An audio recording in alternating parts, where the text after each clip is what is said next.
त्यांच्या कृपादानी कधीचा विस्तार बाबाजी सद्गुरु दास तुका नमो सद्गुरु तुकया ज्ञानदीपा नमो सद्गुरु सच्चिदानंद रूपा नमो सद्गुरु भक्त कल्याण मूर्ती नमो सद्गुरु अस्कराय पूर्ण कीर्ती महेशी पुत्रा मुखे बोलवणे श्रुती चालविले भिंती वैश्वनिया नव्या सामान्य महिमा संतांचा नैवेद्य हातीचा मूर्तीदेवी प्रस्तुत प्राप्त प्रसंगी प्राप्त स्थळी कीर्तन रूपी सेविकृता निवडलेला अभंग हा जगदवंदे जगदमान्य जगद्गुरु वैराग्याचे असणारे महान मेरुदेवचे सुप्रसिद्ध साधू वैराग्याचे असणारे मृत्यूपती पुतळे देव निवासी जगद्गुरू यांचे परशिष्य संत श्रेष्ठ निळोबराय पिंपळनेरकर यांचा चार चरणाचा गुरूंबद्दलची किती निष्ठा असावी आणि संतांचा महिमा वर्णन करणारा अभंग विठ्ठल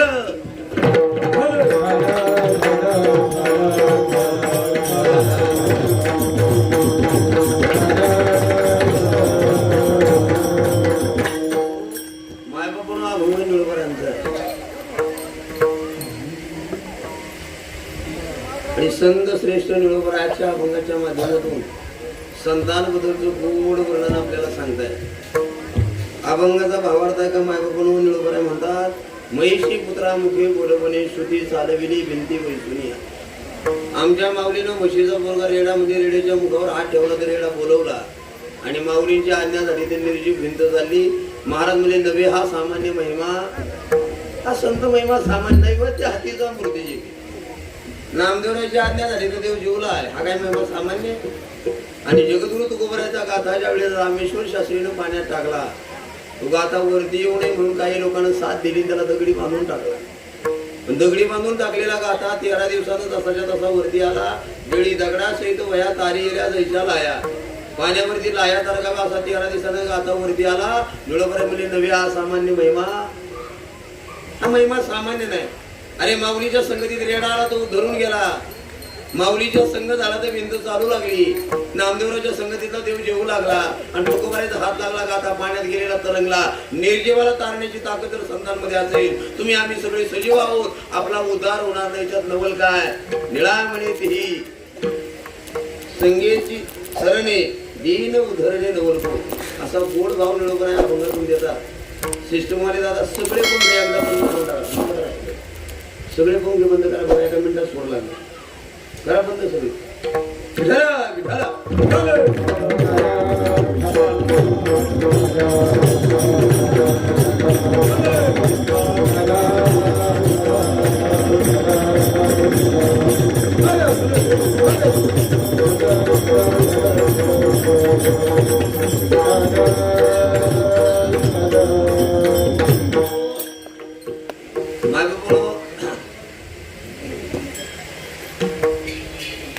दादा पंखे बंद करा ना खाली सगळे बंद करा एका मिनिटात.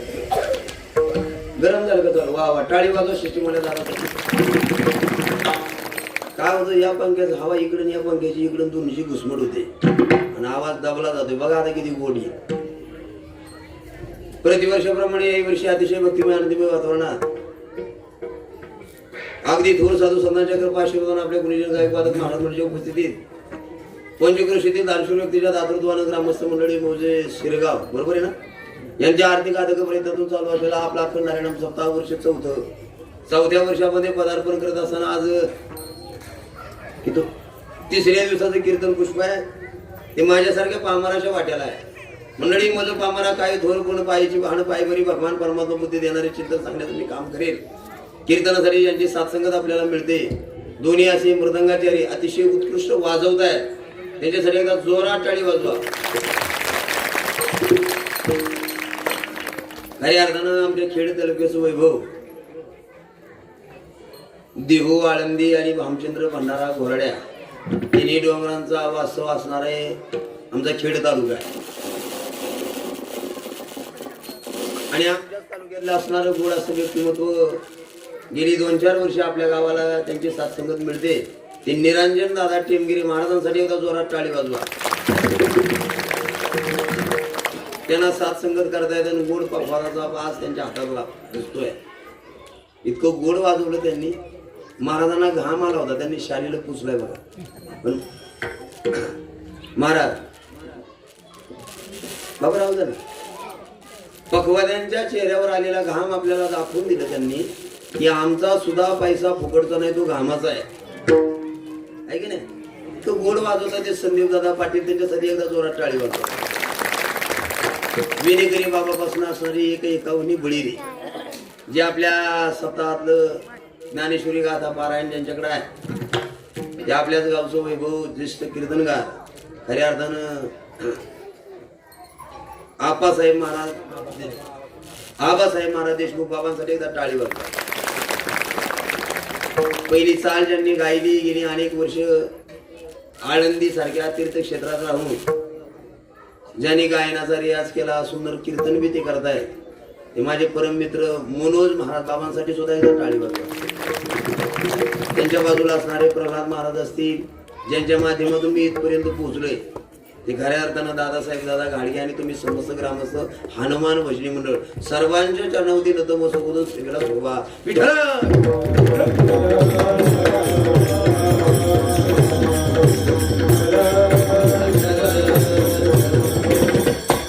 मायबापानं आज सेवेकरता निवडलेला अभंग संत श्री निळोबारांचा आहे.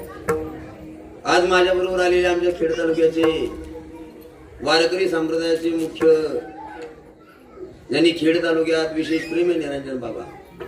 भंडारा डोंगर असू द्या, भामचंद्र डोंगर असू द्या, विश्वात ज्यांना मान्यता आहे अशा डोंगरावरती ज्यांचं वारकऱ्यांवर फार नितांत प्रेम आहे, त्या अखिल वारकरी संघटनेचे असणारे अध्यक्ष आमच्या खेड तालुक्याचं वैभव गणेश महाराज डावरी पाटील बाबा दादांसाठी एकदा टाळी वाजवा. ज्याने आमचा एवढा दूरचा प्रवास सुखरूप पोहोचवला ते माझे परम मित्र रुपेश दादा सावंत, त्यांनाही धन्यवाद देऊया. तुम्ही संपूर्ण उपस्थित सण समुदाय आता तुमचं सगळ्यांचं लक्ष आलंय इतक्या लांबून महाराजांनी काय सांगतोय की नाही. असंच आहे की नाही? असंच नाही. तुम्हाला बोलायचं नाही का माझ्याशी? हा बोला. वा वक्त्यानं एखादं वाक्य विचारलं तर तुम्ही मस्त बोलायचं, मोकळं होतं माणूस. नाही बोललं तर मग साठून ठेवल्यावर गाठी होते नाही का नाही. गाठी राखता झाल्या तरी टेन्शन, आणि गाठीचा माणूस लोक बी आतल्या गाठीचा म्हणतात आहे का नाही. त्याच्यापेक्षा मन मोकळे बोलायचं. तुम्ही आम्ही खेळीमिळी दारुडी आनंदी कीर्तन हा ऐकल्याचा खेळ नाही. मी विचारलं का तुम्ही बोलायचं. ऐका आता मी सांगत होतो, ऐका माझ्या लक्षात तुमचं. आजचा अभंग कोणाचा आहे? सुरुवात करू आपण. आज अभंग कोणाचा आहे? निळोबर. बरोबर, आजचा अभंग निळोबरायांचा. मी निळोबरायांची ओळख काय? ज्यांचा अभंग घेतला त्यांचा थोडा आपल्याला परिचय असला पाहिजे. रोज कीर्तन करा, अभंग घेता, तुकोबरायचा, ज्ञानोबरायचा, नामदेवरायचा, नाथबाबांचा, निळोबरायचे अभंग थोडे कमी आहे. निळोबराय कोण? तर मंडळी या निळोबरायांविषयी दोनच वाक्य सांगतो, ऐका ऐका. निळोबरायानंतर या महाराष्ट्रात कोणा संत झाला नाही. काय म्हणायचं तुम्हाला? का मी असं बोलतोय? निळोबरायानंतर लिहिलेले अभंग आतापर्यंत कोणी कीर्तनाला घेतले? संत मालिकेतले शेवटचे संत म्हणजे निळोबराय. मी यांची ओळख काय? ज्ञान म्हटलं का ज्ञानोबराय. ज्ञान म्हटल्यावर आपल्याला कोण आठवतं? ज्ञान म्हटल्यावर ज्ञानोबरायच आठवतात, कारण ज्ञान म्हटलं का ज्ञानोबराय, वैराग्य म्हटलं का तुकोबराय, शांती म्हटलं का नाथ बाबा, भक्ती म्हटलं का नामदेवराय, आणि गुरुजींवरची निष्ठा म्हटलं का आजचे निळोबराय. ज्ञानोबरायांसारखं ज्ञान नाही. त्या ज्ञानाच्या उपमाच नाही ज्ञानाला, त्यांना ज्ञानाचा सागर म्हटलं. बाबा काय म्हटले? ज्ञानाचा सागर. सखा माझा सागरानंतर पुरत त्या सागराला उपमा देशी ज्ञानोबरायच्या ज्ञानाला उपमा नाही. तुकोबरायच्या वैराग्याला तोड नाही. किती वैराग्य! तुकोबरायसारखं वैराग्य जगात पाहायला मिळत नाही. पण आता फार तुकोबराय मला रंगवायचं. नाथबाबा सारखी शांती नाही. तुम्हाला शांती बद्दल बोलतो थोडं. नाथबाबाच्या जीवनातली शांती सांगतो. सांगू ना थोडं? सांगू का माझ्या मंडळ? वा जोरात मला सांगा. सांगू का? हा, नाही तर मनातल्या मनात म्हणजे फुकाट पाकिट आहे का? एवढ्या लांबून आलाय आहे का नाही? तुम्ही बोलायचं ना आम्ही बोलायचं. नाथबाबाची शांती सांगतो मंडळी. किती शांती नाथबाबाकडे. जे नाथबाबा म्हणले या जगास त्याचा विको कमी करा बघा, रिटर्न नाही आला पाहिजे. नाथबाबा म्हणतात हे या सगळ्या संतांमध्ये श्रीमंती कोणाकडे होती? तर नाथबाबाकडे. तुम्ही सगळे संत चरित्र वाचा. सकल संतान माझी राजा, स्वामी एक नाथ माझा. नाथबाबा सारखे श्रीमंत संत जगात झाले नाही. या नाथबाबा एवढी श्रीमंती आली. नाथबाबांना जर विचारलं नेमकं काय, ते म्हणजे दया क्षमा शांती देते. ज्याच्याकडे अंतकरण दयेचं एक क्षमेचं, ज्याच्याकडे शांतता आहे त्याच्या घरात लक्ष्मीचा वास आहे. बरोबर आहे का माझ्या मंडळ? हा, नाथबाबाच्या जीवनात ती शांती सांगतो. हा, नाही तर आपली शांती गावाची भांडणं आणती घेतली सोडून. हा, नाही तर लांबून आलोय जायचं घरी. नाथ किती शांती. नाथबाबांच्या जीवनात नाथबाबांना क्रोध राग हा विषय नव्हता. एकदा ते एका बाजाराने विड्या सुचाला म्हणला मी नाथबाबाला राग आणेन. बरोबर आहे. 200 रुपयाच्या विड्यासाठी घडी राग आणायला आला. बाबा तो सकाळी आला, त्याला माहित होतं नाथबाबा पूजा करीत असतील. नाथबाबाची पूजेची पत्ती लय भारी. नाथबाबा पूजेला पाणी आणायचं तर पाया चपला सुद्धा घालत. गंगेहून पाणी आणायचे वाळवंटावर, पण पाया चप्पल घालायची. केवढं पथ्य याला माहित होतं. नाथबाबाकडे फार पथ्य देवपूजेचं. मग नाथबाबा पूजा करत होते. सकाळी सकाळी हा बाजार आला आणि नाथबाबा देवाऱ्या पुढे पूजा करत होते. हा चपला सकाळी देवाऱ्या पुढे गेला होता. किती राग आला सुरू. नाथबाबांनी त्याच्या पायातल्या चपला पाहिल्या आणि बायकोला म्हणतात गिरिजी, ए गिरिजा बघ ना या शेजाऱ्याचं केवढं आपल्यावर प्रेम. सकाळी सकाळी भेटाय आलाय, पायातल्या चपला काढायचं हिसकून आलाय. आम्हाला राग नाही आलो, पण येतो भारीच नाही राग आला हो. म्हणजे घरी जायला तयार नाही. राग आल्याशिवाय विडा उचलला होता. 200 रुपये मिळतील कसं? मग दुपारी नाथबाबा जेवाय बसले, शेजारी जेवाय बसले. आता जेवाय बसल्यावर गिरिजा काकू वाढत होत्या. वाढणारी बाई माणूस वाकून वाढता आई वाकून वाढतं बघा. गिरिजा काकू वाकून वाढत होत्या. ते ताटावर बसलेलो होते. ताटावर उडी मारली आणि गिरिजा काकूच्या पाठीवर बसलो. त्याला वाटलं आता तरी नाथबाबाला रागीन. खरे आपल्या बायकोच्या एसटीत एखाद्याचा हात लागला बघा गर्दीत, तरी माणूस डोळे लाल करतोय. करतो का नाही? हा, एवढा राग आपल्याला. मग नाथबाबांनी बायकोच्या पाठीवर बसलेलं पाहिलं. पण ते नाथबाबा होते म्हणले गिरिजा सांभाळ पडून. ती गिरिजा काकू किती शांत होती बघा आईनो. ती गिरिजा काकू म्हणली मालक मी कसं पडू देईन, मला हरिपंडिताला कडेवर घेऊन वाढायची सवय लागली. मी सांभाळून धरीन दारला सांभाळून. अशी जिरली, परत आला नाही. दुसऱ्याने बिडा उचलला. मला नाथबाबाला राग येत ना. सकाळी सकाळी नाथबाबा रोज गंगेला आंघोळ करायला जायची. हे वाटवत बसलं आणि आंघोळ करून नाथबाबा आले का थुकायचं. थुंकी कोरड पडली का त्याला. यांनी नागिनीचं पान खाल्लं, पान खाल्यावर थुंकी आली. हा, आलं का थुंकायचं. एकदा दोनदा नाही थुकलं महाराज.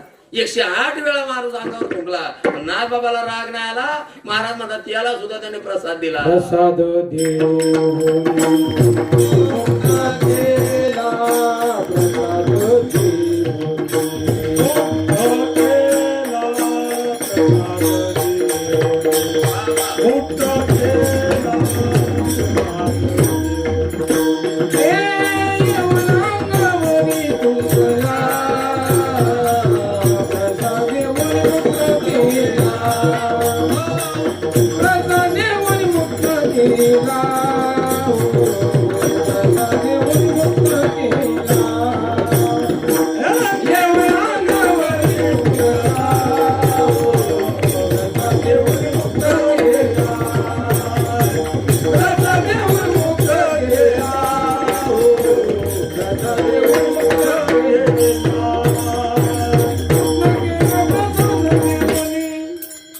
वा वा, टाळी वाजवायचा, टाळी जोरात.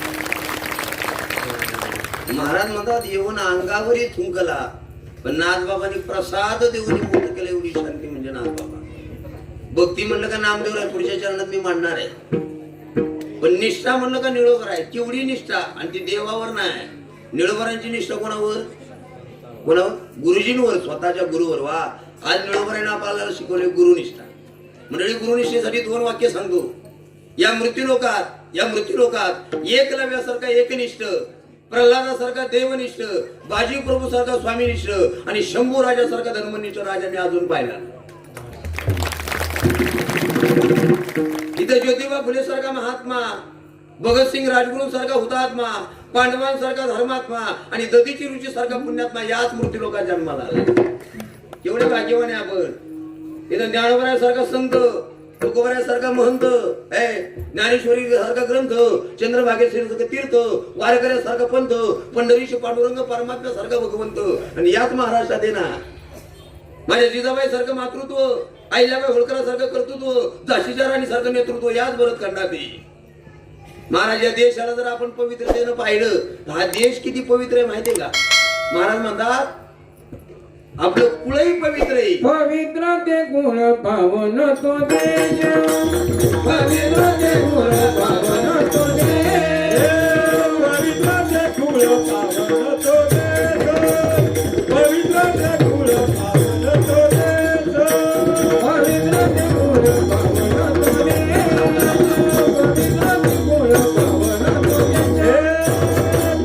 ते गुण पावन तो देश, पवित्र ते गुण पावन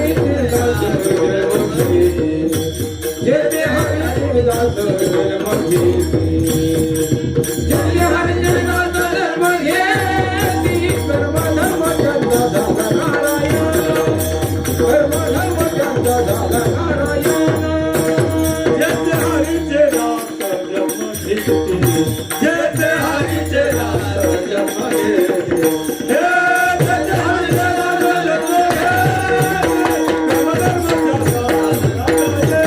देश.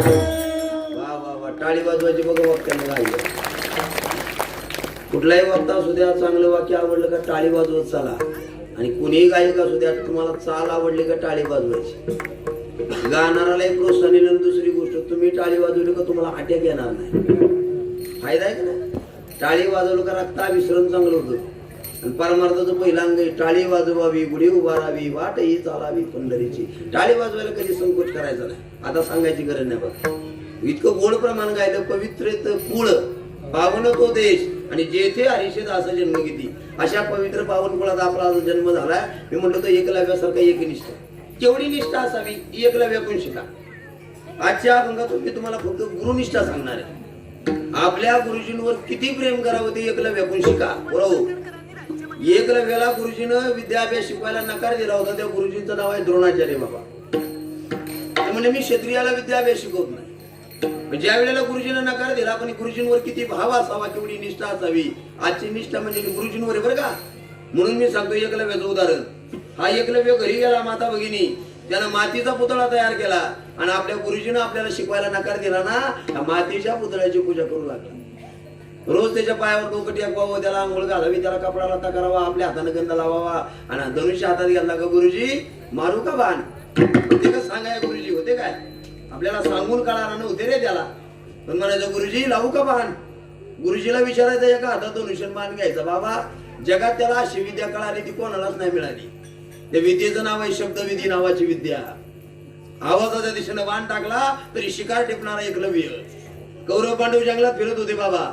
फिरता फिरता कुत्रू होतं, भुंकायला लागलं, त्याला भुंकण्याचा आवाजाचा व्यत्यय आला. कोणाचा आवाज येतोय म्हणून आवाजाच्या दिशेने बाण टाकला. कुत्र्याच्या तोंडात 7 बाण बसले, रक्त नाही निघालं, आवाज बंद केला होता. कौरव पांडवाला चकित झाले. कुणी मारला असेल बाण, शोधला सापडला एकलव्य. कुणी शिकवलं तुम्हाला गुरुजीनं? कोणा काय नाव आहे? ते म्हणले द्रोणाचार्य. आणि अर्जुनाच्या पायाखालची जमीन सरकली. का? अर्जुन म्हणला गुरुजीने मला शब्द दिला, जगातला 1 नंबरचा धनुर्धर मी तुला करणार आहे, आणि माझ्यापेक्षा श्रेष्ठ धनुर्धर आहे. पळत गेले, गुरुजी माझा घात केलाय. गुरुजी म्हणजे झालं काय? माझ्यापेक्षा श्रेष्ठ धनुर्धर मी पाहिला कुठे. आणि तेव्हा त्या एकलव्याला बोलून आणलं. ऐका गुरुजीने विचारलं, एकलव्या मी तो तुला विद्याभ्यास शिकवायला नकार दिला बाबा. त्या एकलव्यानं सांगितलं गुरुजी तुम्ही मला नकार दिला होता, पण माझा भाव तुमच्यावर एवढा जोडला होता. मी घरी गेल्यावर तुमच्या आकाराचा मातीचा पुतळा तयार केला होता. गुरुजी रोज मातीच्या पुतळ्याची पूजा केली, आज मला ही विद्या मिळाली. चकित झाले गुरुजी. गुरुजी म्हणले माझ्यामुळे जर तुला हा विद्याभ्यास कळाला असेल तर गुरुदक्षिणा म्हणून मला काय देशील का? गुरुजी प्राण मागितला तरी देईल. ते गुरुजी म्हणले प्राण देऊ नको, ज्या हाताने तू बाण मारतोय त्या उजव्या हाताचा अंगठा देशील. गुरुजींच्या मुखातलं वाक्य बाहेर पडलं, तक्षणी अंगठा काढला, गुरुजीच्या पायावर वाढला. असा एकलव्य जगात एक नंबर ठरला.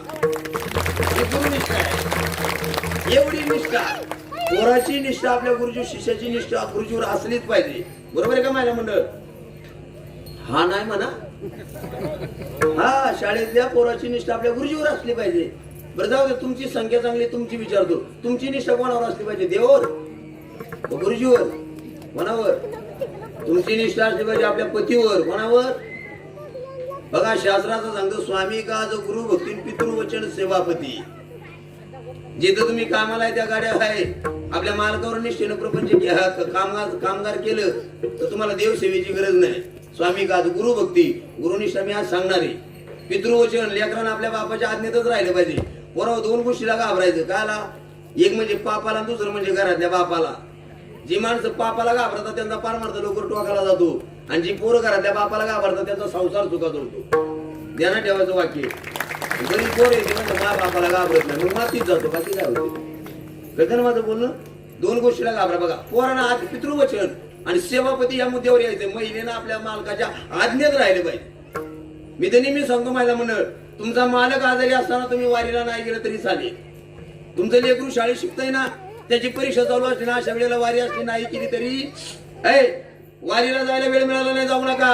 रोज मंदिरात येऊन भजन करायला वेळ मिळाला नाही करू नका, पण 3 पथ्य पाळा. एक करा, नाही वारीला जायचं जाऊ नका, पण बघा मालक हाच परमेश्वर आहे. मालकावर देवापेक्षा जास्त प्रेम करा. तुमच्या लेकरावर चांगले संस्कार करा, आणि दारातला पाहुणा कधी उपाशी जाऊ देऊ नका. तुम्हाला भजन करायची गरज नाही. 3 पथ्य पाळायचे. काय काय पाळायचं? आनंदी आहे ना. मालक हा देवापेक्षा प्रिय. नंबर 2, लेकरावर तुम्ही संस्कार चांगले केले पाहिजे. आई वडिलांनी जर संस्कार चांगले केले तर तुकोबरा म्हणजे धन्य माता पिता. तुम्हाला सांगतो, परवाच आमच्याकडे एक उदाहरण मांडलं होतं. अमेरिकेमध्ये अब्राहम लिंकन नावाचा व्यक्ती होऊन गेला. आज महाराष्ट्रात नाव आहे, गिनीज बुकात त्यांच्या नावाची नोंद आहे. एवढा उंचीचा माणूस. पोराव इतका लहान होता, तुमच्यासाठी उदाहरण आहे. इतका लहान होता आणि इतक्या गरिबीत वाढला होता. आई त्याचं घर गावात नव्हतं. पोराव राहायला रानात घर होतं. संध्याकाळी आई स्वयंपाक करायला लागली का चुलीला जाळ घालायची, आणि चुलीचा जाळ झाला का हा पोरगा वाचायचा. त्याचं नाव अब्राहम लिंकन. एवढी गरिबी.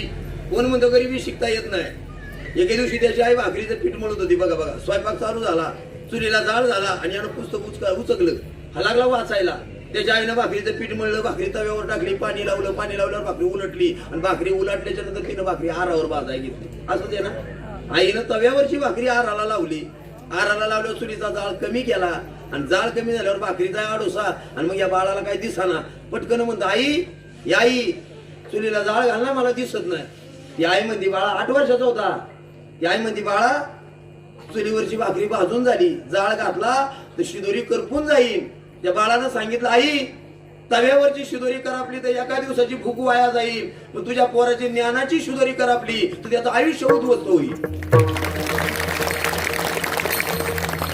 बाळाची इच्छा पाहिली, आणि त्या आईनं सांगितलं हे बाळा उद्यापासून मुळीभर सरपण आणि स्वयंपाक उरकला तरी फुकटचा जाळ चुलीला घालीन तुला शिकवीन. आईनं त्याला शिकवला. मला वाटतं त्या आईनं देवपूजा नाही केली तरी चालेल. हा तिने केलेला संस्कार ही तिची पूजा. संस्कार यांच्यासाठी सांगू. मायेचा सागर तिला तिने जीवना आकार.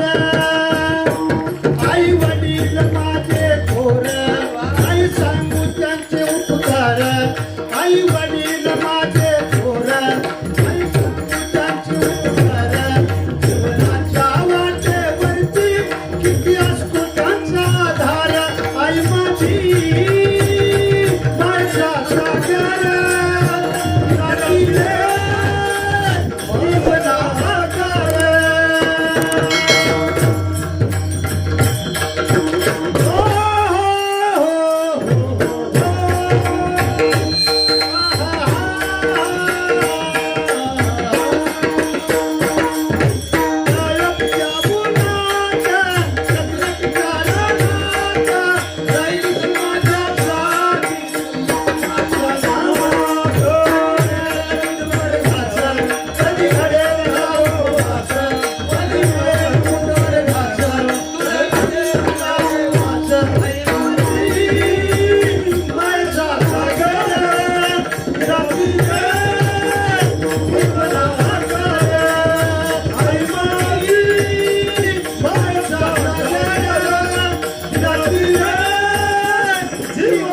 आई उभी केली.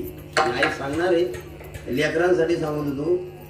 या लेकरांपेक्षा लहान होता साने गुरुजी. आई म्हणायची श्याम, काय म्हणायची बारीकपणी त्याला, श्याम. एके दिवशी महिला मंडळ तिनं चुली आपल्या चिपीवर आंघोळ घातली बाळा. जुना काळ चांगला होता. आंघोळ कुठं व्हायची, कुठं व्हायची, ओटीवर आंघोळ असायची, उघड्यावर चिपीवर वा कळबळून. आता मोर्या आल्या, पैसा झाला ना जास्त.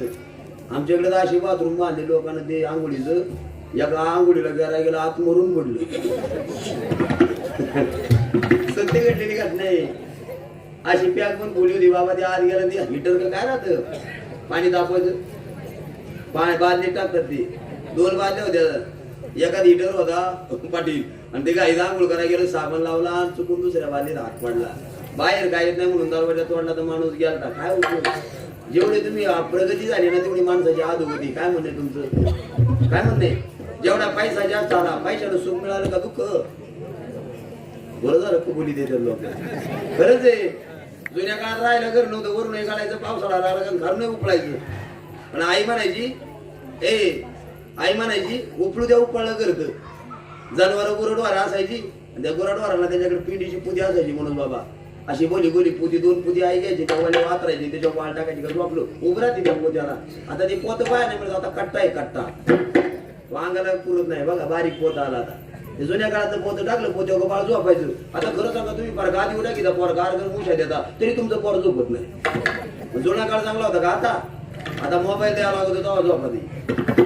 जुन्या काळात दुपार झाली, आईला काळजी लागायची, काय भाजी करायची, पैसाच नाही तरकारीला. मग आपली आई वावरात जायची, शेतात जायची, कुठे कुरडीची भाजी खायची, पानं वार पडली, शिजवली, उकाडली, खाल्लं, अर्ध फुटी तरी झोपायची. आता टच येऊ द्या तरी झोपती नाही. हा फरक आहे का नाही. जुन्या काळ लय भारी होता. चिपी आंघोळ तिथेच होतं बघा. संस्कार होते त्या माणसात. आंघोळीला पाणी उतरायचं, आंघोळ बरं झालं आवाज.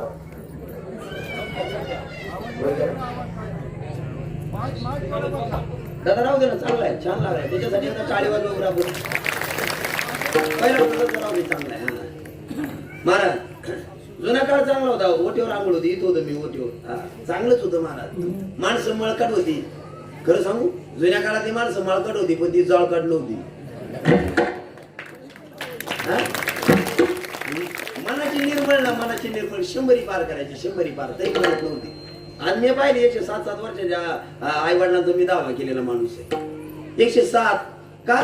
त्यांना कधी अपेक्षाच नव्हत्या, अपेक्षा कमी होत्या, चिंता रोग नव्हता आणि दुसरी होती जळत नव्हती. आता जळू चिंता रोग लागलाय. तुम्हाला खायला मिळत नाही म्हणून कुणी दुःखी नाही, तुम्हाला कपडा लता नाही म्हणून तुम्ही दुःखी नाही. तुम्हाला दुःख कशाचं बघा. खायला आहे, प्यायला आहे, कपडा आहे, लता आहे, सगळे, पण तरी माणूस सुखी नाही. याचं कारण एवढं ते त्याला शेजाऱ्याचं सोन होत नाही, बाकी काही. आता बरोबर आहे का नाही. परमार्थ हेच शिकवतो आपल्याला. बघा मी लांबतही कीर्तन आपलं, पण आपल्याला परमार्थ हेच शिकवतो. काय शिकवतो. अंतर्मनाने निर्मळपणा. परमार्थात हेच आहे. तुकाराम महाराजांनी प्रमाण दिलं बाबांनो. तुमचं जीवन जर आतून निर्मळ नसेल, वरून साबण लावून करायचं काय नाही. निर्मळ जीवन काय बाबा. हा साबण वरून निर्मळ करतो, पण परमार्थ करणारी माणसं अंतकरणानं निर्मळ होतात. साबणाच्या निर्मळपणाला काय घेऊन बसले. साबणाने तर लई निर्मळ झाली लोक. तुम्हाला साबणाचं उदाहरण सांगू का. जुन्या काळात साबण नव्हता, होता. मग साबण आल्या लोकांना एवढं कौतुक वाटलं. निरंजन बाबा एक साबण आला का 10 माणसं करत आली तरी आंघोळ करायची, बरोबर ना. एका साबणानं 10 माणसं आंघोळ्या करत होती पहिली. आता करतील का. आता प्रत्येकाला साबण वेगळा आहे. बायकोचा वेगळा, नवऱ्याचा वेगळा, म्हाताऱ्याचा वेगळा, पोरापुरीचा वेगळा, बरोबर आहे का नाही. कोणाच्या घरी मी मुक्कामी राहिले तो आंघोळीला साबण लायत नाही तुमच्या मुलीतला. ती म्हणत का बाबा एवढा ढीक पडलाय त्या मुलीतून कोणाचा लावायचा. ते बाबा एकाच्या घरी मुक्काम केला, ते आंघोळी साबण नाही लावला. ते म्हातारा म्हणलं बाबा साबण नाही लावला. म्हणजे बाबा एवढा ढीक पडलाय कोणाचा लावू. एखाद्या पोरा बिराचा लावला, त्या पोराला राग आलो. कालच म्हणलं एखाद्या घरात गेलो होतो, त्याच्या टावेलून भांडणं झाली त्या आंघोळीच्या. टावेल बदलला तर भांडणं करता, साबण बदलल्यावर काय होईल. ते बाबा म्हणले आमचं घर माळ करायचंय, मारा साबण लावून आंघोळ करी चला. आणि ते असं म्हणल्याच्या नंतर मग माझ्या ध्यानात पण आता आंघोळी झाली होती, काही परत लावू का. 10-12 दिवसांनी परत योगाला त्याच घरात माझा मुक्काम झाला. आता त्या घरात मुक्काम झालं. सकाळी दात घासा मी गेलो मुरीत, आणि मुरीत गेल्यावर दरवाजा लावला आंघोळ कराय. मग माझ्या ध्यानात आलं बाबाला विचारायला पाहिजे होतो साबण कोणता लावू. बाबा तर मला माळ करायचं घरी साबण लावा. मी साबणाचा ढीक पाहिला तर लई साबण. असे कपे होते 1, 2, 3, 4 असे डझनभर साबण होते 12. मग मी अंदाज लावला सध्या रात्री पंक्तीला माणसं किती मी मोजली होती तर 11 होती. किती होती म्हणजे या घरात माणसं 11 राहतात साबण मारायला की माझ्यासाठी एक्स्ट्रा आणलाय हुशार आहे दादा म्हणून नक्की आपल्यासाठी एक्स्ट्रा आणला अजून वर ठेवायची असला वरच्याकडे का मला एकतर मोठ्या माणसाचा असं नाही माझ्यासाठी एक्स्ट्रा अजून 10 मिनिटं घासून आंघोळ केली बाबा कपडे बिपडे बदलले ते बाबा रेषा घेऊन महाराज निघाले का म्हणलं हो ते म्हणले महाराज आज तरी साबण लावला का बाबा तुमचं वाक्य माझ्या कधी आणत राहिलं ते म्हणजे माळ करायचं घरी ना मी आज साबण लावून आंघोळ केली लई बरं वाटत आहे ते बाबा म्हणले महाराज कोणता साबण लावला म्हणलं बाबा सगळ्यात वरच्याकडे जा ते म्हातारा म्हणतो आमच्या कुत्र्याचा होता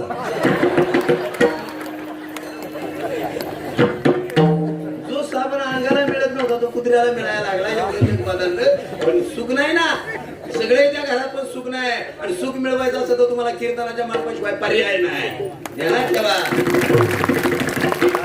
परमार्थ नाही महाराज आतून निर्माण करायचंय बरोबर साने गुरुजीची आंघोळ झाली तिथंच होतो ना आपण साने गुरुजीची आई आंघोळ करत होती म्हणायची श्याम आईने त्याला आंघोळ घातली मी संस्कार सांगतोय आईचे आणि आंघोळ घातल्यावर त्याला गोट्याला धरला चल घरात पण मध्ये वाटा होता आई आणि तेव्हा कशा आईने भाषा होत्या का वाट्यावर मुरमाची माती त्याचा पाय वाला तो आईला कसा होतो माहिती का बरोबर आई माय पायाला माती लागून आपलं बाळ असं कौतुकानं बोललं का आईला कौतुक येतं ती म्हणली बाळा पायाला माती लागत तिने काय केलं असं माहिती का आई तिने डोक्यावरचा पदर काढला आणि आता खाली वाटेवर हातारला श्याम या पदरावर पाय दे आणि त्याला काय कळत होतं त्याने कौतुकानं तुम्हाला पाय माती नाही लागवा म्हणून आईच्या पदरावर दिला आईच्या डोळ्यात खळकण पाणी आलं सांगितलं श्याम हे श्याम अरे आज पायाला माती लागू नये म्हणून किती जपतो उद्या चारित्र्याला कलंक लागू नये म्हणून तुला जपायचंय आईच्या एका वाक्यावर अजून एक लहान पोरांसाठी सांगतो तुम्हाला स्वामी विवेकानंद सगळ्यांना माहिती स्वामी विवेकानंद त्यांचे आई वडील त्याला नरेंद्र म्हणायचे बरोबर लहानपणी काय म्हणायचे एके दिवशी हा नरेंद्र बापाच्या पोटाला धरून गावच्या जत्रेत फिरायला गेला म्हणून महाराज दिवसभर ती गावची जत्रा फिरून ते बापल्या घरी आले वाटेवर बसले आणि सहज बसल्या बाप म्हणतो नरेंद्र हे बाळा उद्या तुला मोठेपणी काय व्हायचं रे प्रत्येकाचा बाप विचारतो प्रत्येकाची आई विचारते स्वयंपाक करता करता रोज आई म्हणजे बाळा उद्या तुला काय व्हायचंय त्या पोरानं चांगलं उत्तर दिलं डॉक्टर वकील इंजिनियर तर आई वडिलांना कौतुक वाटत पण हा नरेंद्रला बापाने विचारलं बाळा तुला मोठेपणी काय व्हायचं रे हा नरेंद्र लय हुशार मला बाबा मला घोडा गाडी हाकणारा माणूस व्हायचे त्याने त्याचं तर घोडा गाडी पाहिजे त्याला लय आवडली आणि ते घोड्याचं नाव गाडीचं नाव काढलं बापाला राग सांगून कांसाला दिली ते लागलं रडायला बापाने मारल्या पोर लागलं रडाय कोणाचं जाईल रे बरोबर ऐक पळत आत गेलं तर आई देवाऱ्या पुढे पूजा करीत होती संध्याकाळची वेळ आई देवाऱ्या पुढे पूजा करते आणि हा रडत आला आई मध्ये काय झालं रे बाळा नरेंद्र काय झालं रे आई बाबानं मारले का मारलं नाही बाबा मला तुला मोठेपणी काय व्हायचं मी त्याला म्हणलं मला घोडा गाडी हाकणारा माणूस व्हायचंय आणि मग बाबाला राग आला बाबांनी मला मारले म्हणले नको विचार करू बाळा पाया पड देवाच्या आधी देवाऱ्या पुढे आई होती याला देवा पुढे वाकावला म्हणतात हे आणि नरेंद्र 7-8 वर्षाचं बाळ देवाऱ्या पुढे वाकलं पुरव वाकल्याबरोबर त्यांनी देवाऱ्यात पाहिलं तर देवाऱ्यातला देव सुद्धा गोड्यावर बसला होता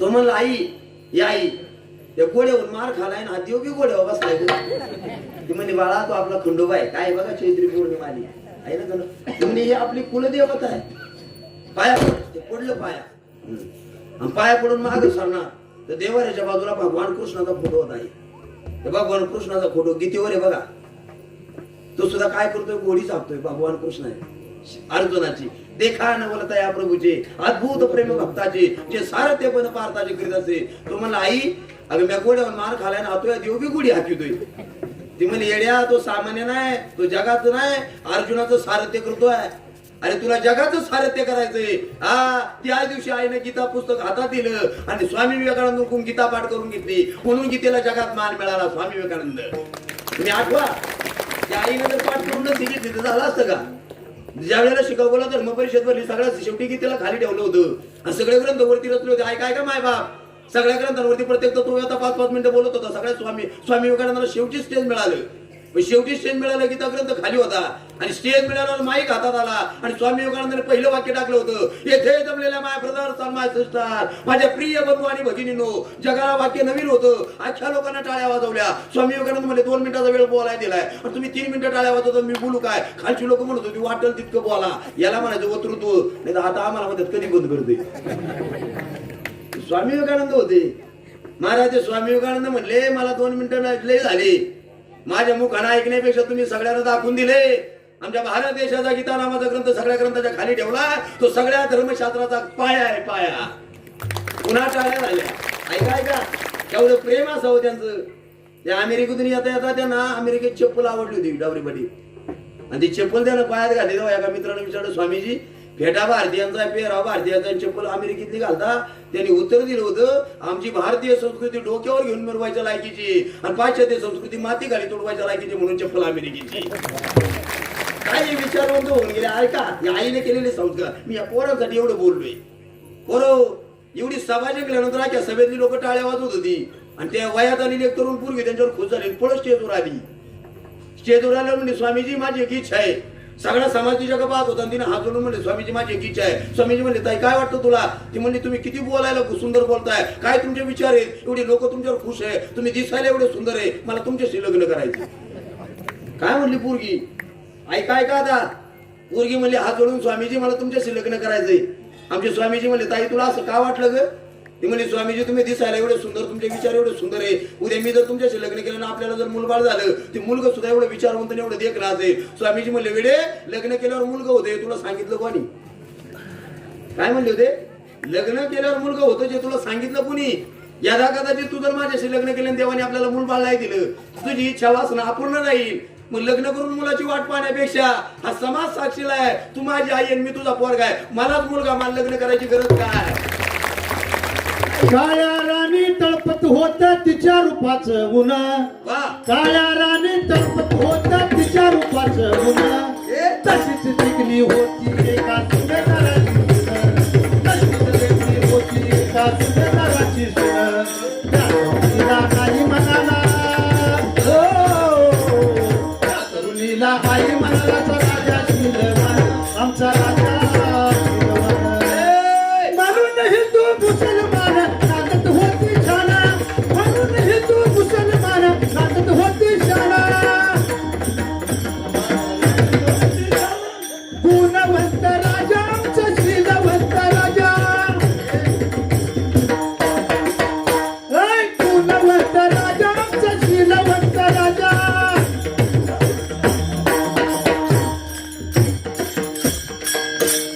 टाळी वाजवा बाबांसाठी.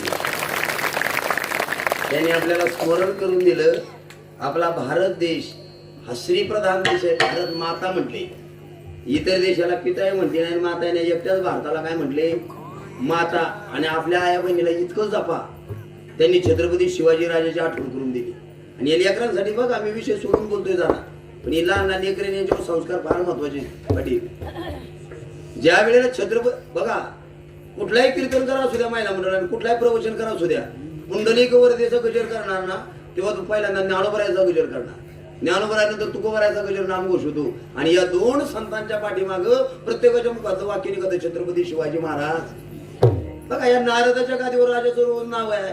तुम्ही मंदिरात गेला तर राजाच्या पुतळ्याची पूजा आहे. कोणाच्याही घराचा छत्रपती शिवाजी राजाचा फोटो लावलाय. नेमकं आमच्या राजाने आमच्यासाठी केलं काय हे माहिती असलं पाहिजे ना. ऐका काय केलं तेच सांगायचं मला. अरे या महाराष्ट्रामध्ये स्त्रियांना नाचवणारे कैक राजा झाले, पण स्त्रीला वाचवणारा एकच राजा, तो आमचा शिवाजी राजा. कल्याणच्या सुभेदाराची सून मावळ्यानं भेट आणली होती, पण आपली बहीण साडी चोळी करून बोळवणूक करून ते परत पाठवले. सुंदर प्रमाण दिलं त्यांनी. हे संस्कार. तसं स्वामी विवेकानंदाने त्या पुरीला सांगितलं, ताई अगं तू माझी आई आणि मी तुझा पोरगा आहे, मला मुलगा, मला तुला लग्न करायची गरज काय? या विचारानं नटलेला आपला भारत देश आहे. मी इथं सांगत होतो, आईने केले पाहिजे संस्कार, आईने आपल्या मालकावर निष्ठा ठेवली पाहिजे. मी निळोबराच्या निष्ठेकडे येतोय, वेळ जातोय आपल्याला लांब फार. मी पहिली निष्ठा सांगितली तुम्हाला, एकलव्याची, अंगठा दिला पण निष्ठा पाळली. तुम्हाला दुसरी निष्ठा सांगतो, गुरु गोरक्षनाथाची. मच्छिंद्रनाथांनी गोरक्षनाथ तीर्थयात्रा करत होते. तीर्थयात्रा करता करता एका घरात मधुकरीला गेले, तिथं कढीवडी मिळाली आणि गोरक्षनाथांनी गडीवडा आणलं, पण मच्छिंद्रनाथाला वडा फार आवडला आणि म्हणले, गोरक्षा अजून एखादा वडा असता तर बरं झालं. मच्छिंद्र गोरक्षनाथाला कळालं आपल्या गुरुजीची भूक अपूर्ण राहिली. गुरुजींची बघा गुरुनिष्ठा. ते पळत घरी गेली. जिथं वडा मिळाला त्याच बाईच्या दारात उभे राहिले. सांगितलं भिक्षाम दे. ती बाई बाहेर आली. म्हणजे अरे एकदा घेऊन गेला, परत आला तो मला, आई आमच्या गुरुजीला लय वडा आवडलाय. ती म्हणली, बाबा तुला आवडला? नाही खोटं बोलतोय. नाही तो म्हणला, नाही आई खरंच गुरुजीला आवडलाय. मग काय देशील? तो म्हणला, जीव मागितला तर देईन. ती बाई म्हणली, जीव नको देऊ, डोळा देशील का? डोळा दिला, पण गुरुजीसाठी वडा आणला. याला म्हणायचं गुरुनिष्ठा. पहिली निष्ठा सांगितली, अंगठा दिला पण गुरुला जपलं. दुसरा सांगितला, डोळा दिला पण गुरुला जपलं. आणि निळोबरायानं गुरुला किती जपलं. मंडळी जगद्गुरु तुकोबरायाचं वय कुंठ कमी झालं. काय झालं? बोला मान्य आहे ना? हा तुमची आमची ओळख सुद्धा ती उलाच झाली सगळी गायनाचारी मंडळी दादासाहेब ज्या वेळेला डवरे पाटील